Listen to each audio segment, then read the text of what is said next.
Welcome back, Exorcist fans. We're discussing a number of different issues related to Chapter 9 of the Exorcist TV series entitled 162. And as always, we will continue with Part 3 of our analysis. And as always, there will be spoilers. So please, if you have not watched the story as of yet, or watched the show as of yet, feel free to come back at a later time if you so choose. If not, let's go forward and get back to where we were before. We were discussing Marcus, whom I'm now calling the Punisher, in our last part on this, in our last installment. And this is the scene where he you might want to say kind of tongue-in-cheek, rudely interrupts Brother Simon's good time here. I mean, Brother Simon is just living it up. He's got oysters, shrimp, caviar, cheese, champagne, looks like some chocolate-covered strawberries. I mean, you name it. He's just living high on the hog here with his, in this plush suite, probably no doubt provided by Maria Walters, until he is so rudely interrupted by the Punisher himself. And this is, of course, where I said before that Marcus is going to get to the bottom of things, no matter what it takes. He is going to find out who is behind this conspiracy and what in the heck is going on. Now, at this point, however, one thing that was curious to me about this whole thing, while Marcus has been uncovering what is happening, he has not bothered to inform anybody of what he's found so far. And this is what have kind of concerned me about this entire interplay that was going on here. I mean, I appreciate the Punisher doing what he was doing to try to get to the bottom of things, but he didn't bother to try to inform Lester and Cherry Rigo, who have now been killed at this point in the story. He didn't bother to inform at that point Mother Bernadette and her sisters of what was going on, and we now know that at least some of them, if not all of them, have been killed at this point, and he hasn't still at this point bothered to inform Tomas of what's going on, even though Marcus is now hip deep in what is happening here. He has an idea from the Rigos, who, of course, as I said, are now dead. He has an idea of what is happening here, and he knows that this conspiracy knows about him, Tomas, more than likely, Mother Bernadette, and, of course, probably the Rigos themselves, and at least 3 out of those people, or 2 out of those 4 people, groups of people, are no longer alive. So I'm wondering why Marcus did not bother to inform people that they were in danger at this point. That part of the storyline did not make any sense to me, but I was willing to overlook it for the sake of dramatic interplay and see what happens from there. And this was a very satisfying scene from the standpoint of watching Marcus punish Brother Simon. Now here's the scene between Tomas and Jessica, and I will sum up this scene by saying it's about time. What I mean by it's about time is that it's about time that this relationship ended. And I know that I'm not saying that Tomas does not deserve happiness, that he does not deserve love. But at this point in the story, we obviously see that that Tomas has to make a choice. He has to make a choice, just like the same choice that his sister told him he had to make in the very first episode of the series, when she saw the letters that he was writing to Jessica and the letters that she was writing to him.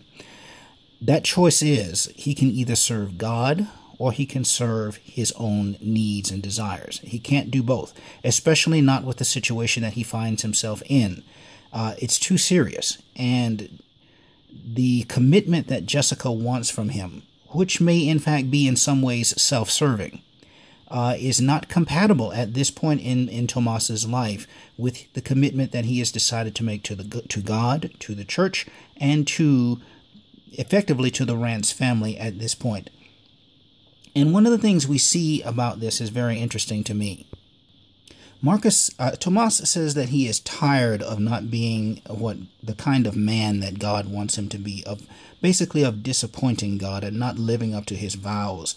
His dissatisfaction with himself is totally appropriate and totally understandable, given what he has endured to this point, given the kind of the deep seriousness that he is in, the level of situation that he is involved in. I'm not entirely sure that this actually registers with Jessica as she's listening to this. It may register with her in as much as what he is saying to her about what the disappointment and the dissatisfaction that he feels about himself affects her. In terms that she knows that she will no longer really be able to ever have a true and proper relationship with him. But I'm not entirely sure it registered with her in terms of how it affected him, in terms of his aspirations and in terms of his desires and his goals to be the kind of man of God that he really wants to be. And so, but she does tell him, that, not to write to her anymore, that it will be easier this way, for her at least, and probably I do in fact believe for both of them, if this breakup becomes more permanent. Now, there is a recurring loop here that I don't know if this is closed by this scene or not, and that was in the grief bearers. Jessica did say that she was going to take care of the situation between herself and her husband so that it did not hurt Tomas. And my question is, how did she plan to do that? I don't think that she was going to resort to anything as extreme as murder or setting her husband Jim up in some kind of way, but how did she plan to take care of it? We don't know at this point. I also want to know this. Was Jessica being used as part of the demon's plan against Tomas to weaken him, to distract him, to divide his loyalty between the church and herself and make him more vulnerable to temptation, and thus to severing his allegiance to the church and to his vows to God as a priest? I don't think Jessica is a witting part of this. If she is, we don't know, and I don't think Jessica is part of the possessed group of people either. If she is, that would be a very, very interesting twist. We don't know that, but at this point, I just have to say that I think it's about time that this happened. And I'm glad that it happened, because now Tomas can focus more readily and more handily and more sharply on the true matter at hand, which is the conspiracy, and at this point, still with the Rance family. I do wish him all the happiness in the world, but it just cannot come under these kinds of circumstances.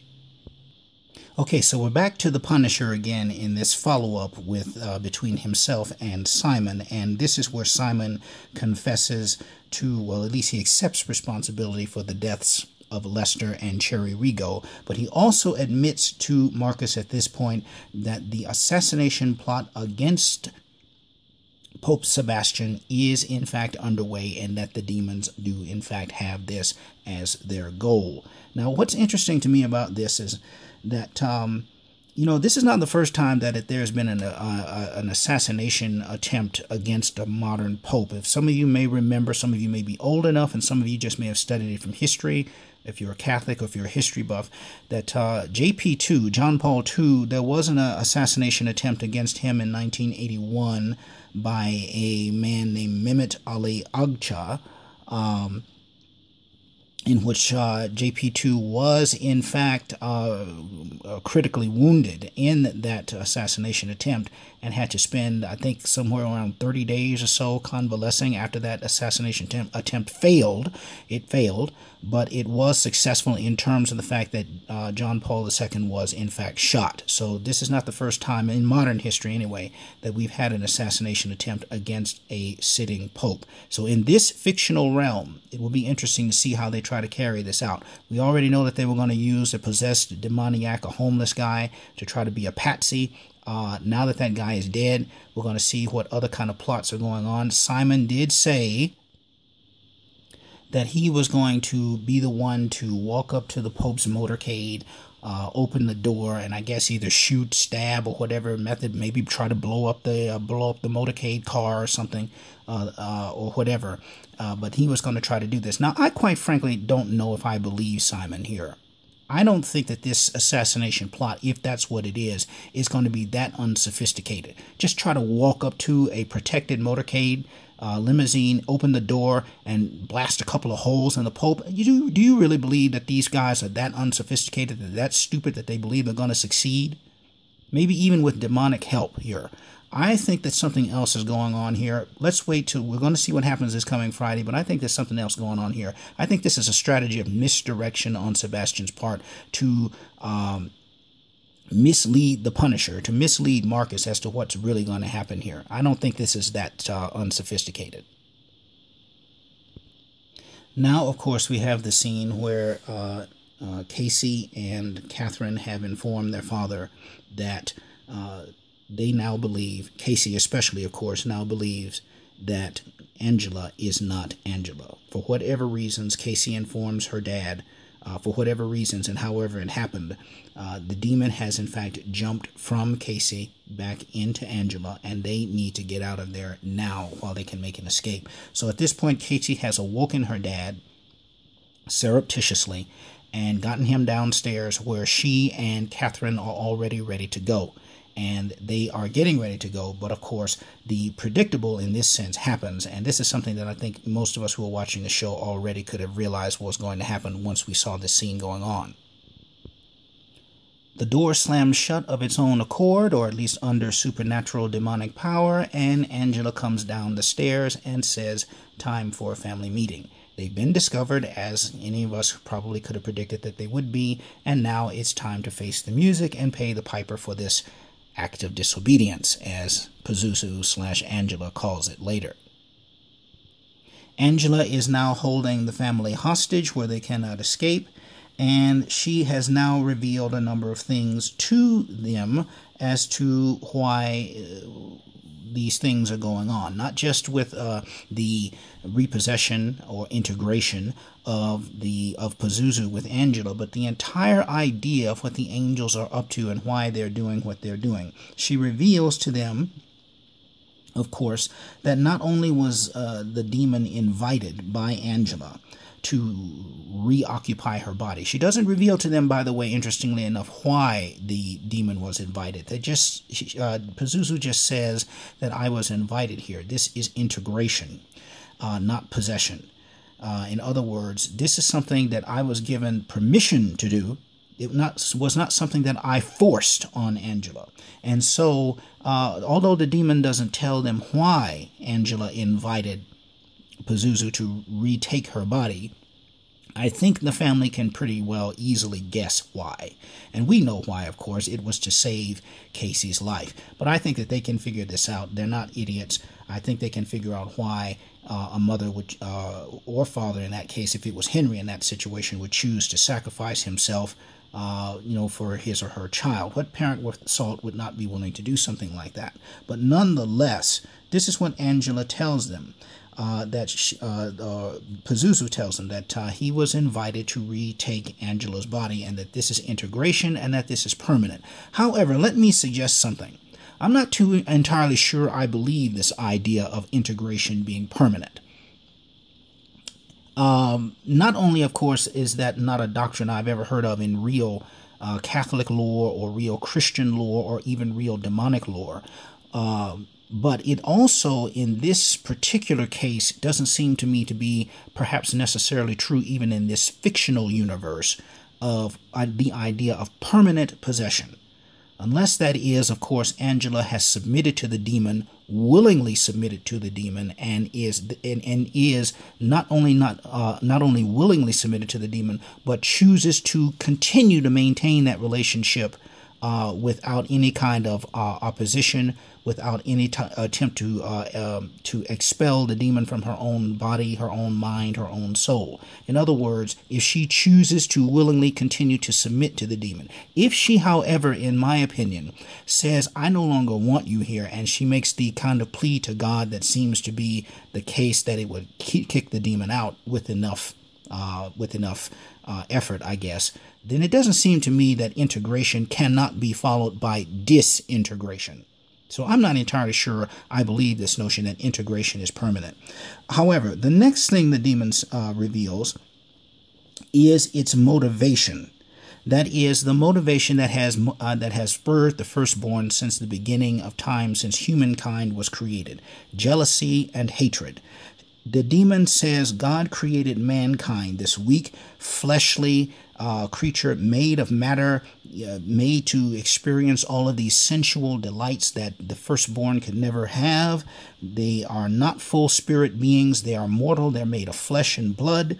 And the demons have never understood and have never appreciated why God favors humanity so much, but they don't get this kind of special affection from the deity.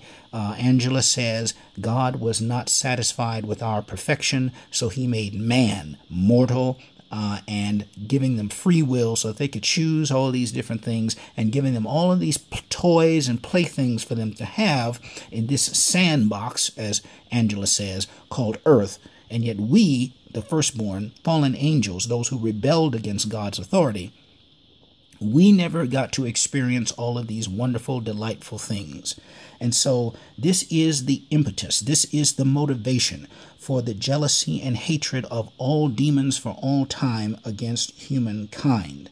And I think you also see this reflected in the episode Through My Most Grievous Fault, where the possessed Casey calls Casey the bastard spirit of a jealous despot. Here again, a bastard spirit of a jealous despot, meaning this creature made of flesh and blood that gets to have all of these wonderful things that I can never have, yet I am God's first creation. Why don't I have what these human things have? And I think, once again, this is also why you can tie this in to what Mother Bernadette said before, and what Father Marcus said before also, about the spirits being childish and jealous and throwing a temper tantrum. Now, in this scene comes the revelation of what this whole notion of the number 162 is all about.